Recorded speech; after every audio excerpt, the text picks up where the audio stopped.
for our keynote talk by Andriana Achilleos, Director at Department of Information Technology Services at the Deputy Ministry of Research, Innovation and Digital Policy of the Cyprus government.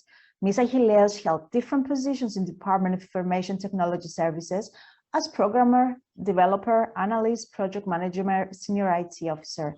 She has worked in several IT projects, such as the government payroll, social welfare system, health information system, DR core systems, and custom systems. She is a member of CCS, BCS, whilst she participates in several women's associations, is a board member of different organizations, member of the government union, being the first woman elected in the Central Committee of PASID, the Pan-Cyprian Union of Government Employees.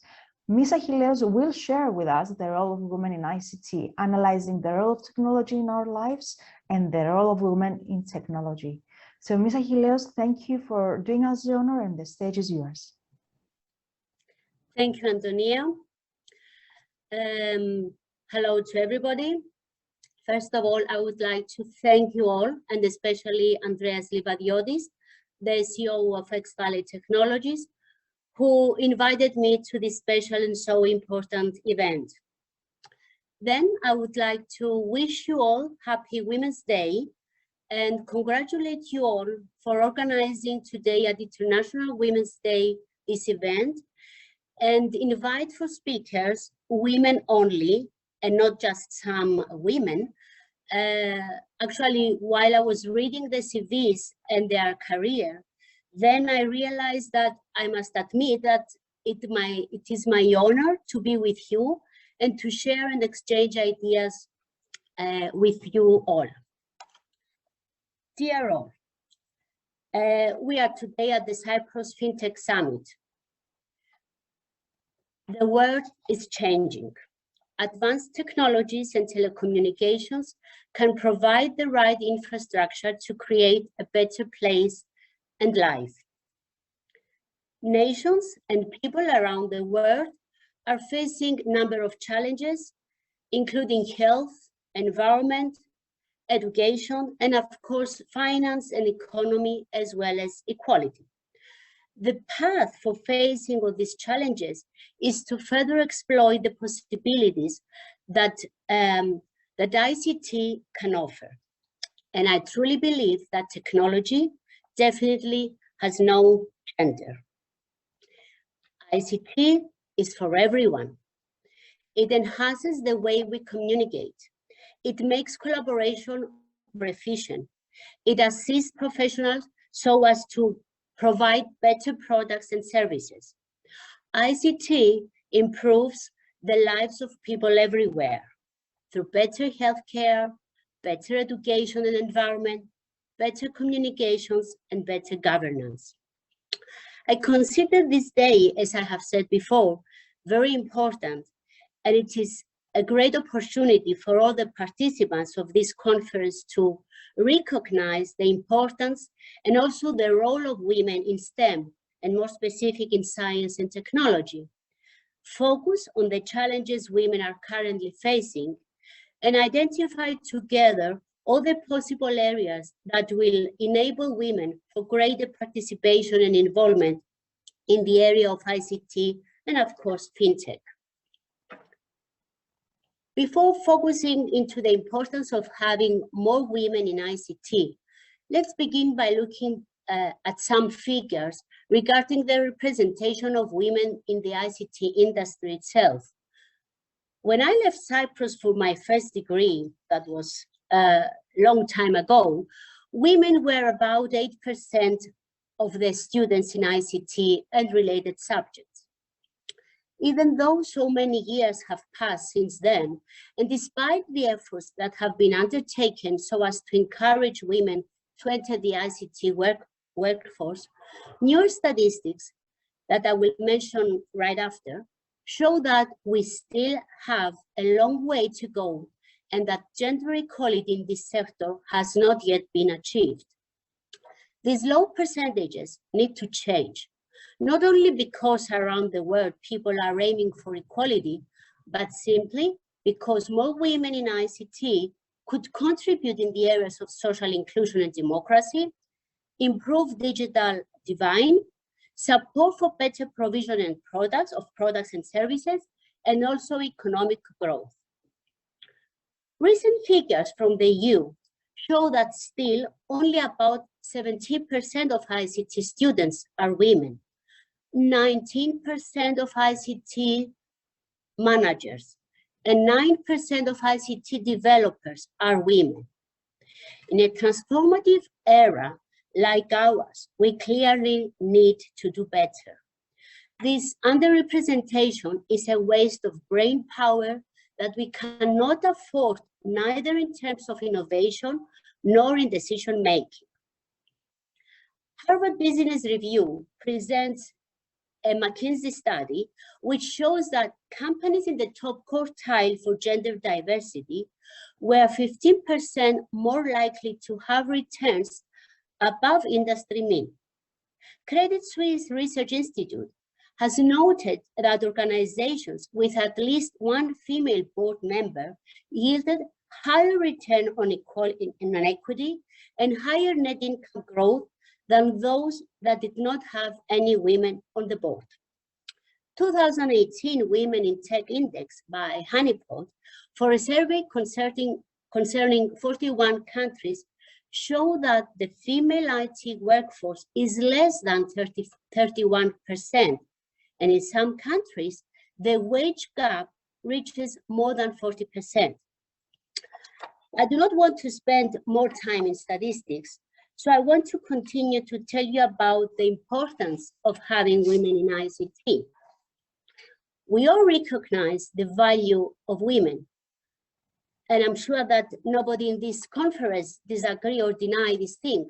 And already Andrea said that a woman is a life partner, a mother, a friend, a supporter, and at the same time, a good professional. A woman deserves a place in ICT workplace because of what she can offer in this field. For example, better design of products and services, further promotion of social inclusion, and so on and so forth. For instance, women are also main consumers of technologies. Therefore, women can help and contribute in improving the design of products and services and consequently the quality of these. I strongly believe that ICT workplace is enhanced with women. Design teams would take more into consideration feedback from a woman's perspective. The result would be to develop ICT products and services that would offer greater satisfaction. More women in ICT could also improve social inclusion. IT professionals and skills are usually related to well-paid professions. The opportunity for women to be part of leaders in an IT organization could empower them more in social and economic life, thus enabling for better social inclusion. Emma Tracy, co-founder at Honeypot, supports that the inclusion of women in the workforce can drive GDP growth. Specifically, she supports that gender parity in the workplace is not just an ethical or moral issue, but also an economic one. McKinsey found that $12 trillion could be added to global GDP by 2025 by advancing women's equality. Further to the above studies have shown that, unfortunately, women are the most affected by cyberbullying. This is a good opportunity to be eliminated by women themselves. Having more women in technology can make it possible to create more protection and other related policies. If I had time, I could give another 10 or 20 reasons why women are needed in ICT. In the meantime, from my position as a director of the IT in the government, I would like to mention and describe some of the projects of the public sector related to ICT and of course to Fintech. I would also add that digital transformation is an ongoing process for the Cyprus public sector, aiming to keep up in an increasingly dynamic, competitive environment and provide improved services not only within the government, but also to the business, to the citizens, and hence to the public. Efforts in restructuring the current organizational processes are also supported with the continued implementation and IT usage. Based on the Cyprus government priorities and targets set, we promote initiatives aiming to further digitization of the government in the public sector. Important upcoming and already launched public calls for tenders concern the modernization of systems and the digitization of citizen and business services in the fields of health, justice, finance, and energy. Currently, a number of IT projects reaching a budget of around 350 million euros are underway for the public sector by the Department of Information Technology Services and, of course, our Deputy Ministry.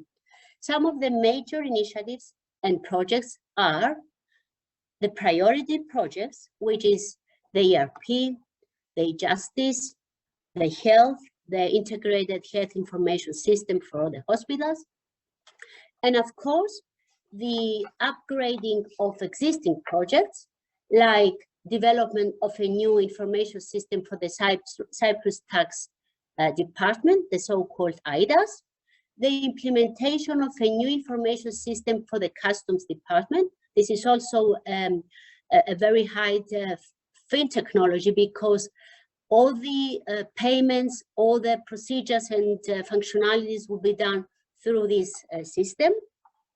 And of course, the development of a new information system for the registrar of companies. It's another one which will show the good for the business and the help to the business.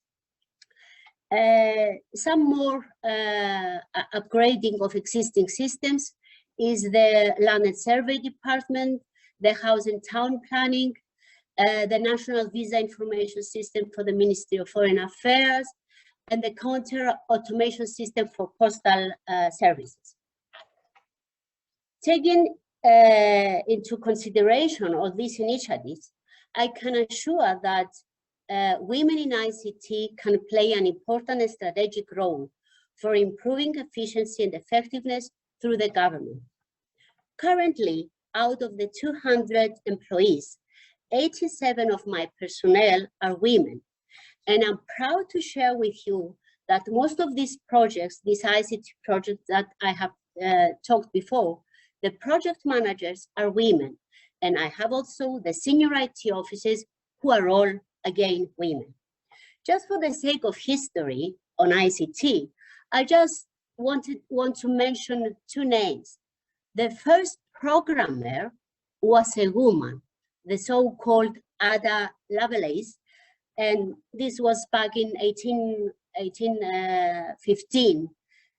She was a woman, so the first programmer was a woman. And the first who designed a compiler was a woman. Her name was Grace Hopper, and many others. But just to mention this, since we're talking about ICT, so we have the first woman to design a compiler and the programmer were women. They were women. This conference gives me the prospect for sending out a message that we all need to enhance our efforts in order to boost the number of women in ICT. The sector definitely needs highly skilled employees, and women can be part of it and assist for better results. By creating and supporting opportunities for women, we provide a better perspective for them, not only professionally wise, but for a better society and economy for all. Thank you for giving me this opportunity today. And before closing, let me ask for your support in order to encourage and motivate women to work in ICT sector. We should seek women that could change and make the difference for the technology world. Let's stand by them and give them the prospect to gain satisfaction like the one of Mark Zuckerberg and Bill Gates. Thank you very much and good luck for the rest of the summit. Thank you again. Thank you so much. Thank you so much, Ms. Achilleos. Such an inspiring speech. Thank you. It is now time to go to our second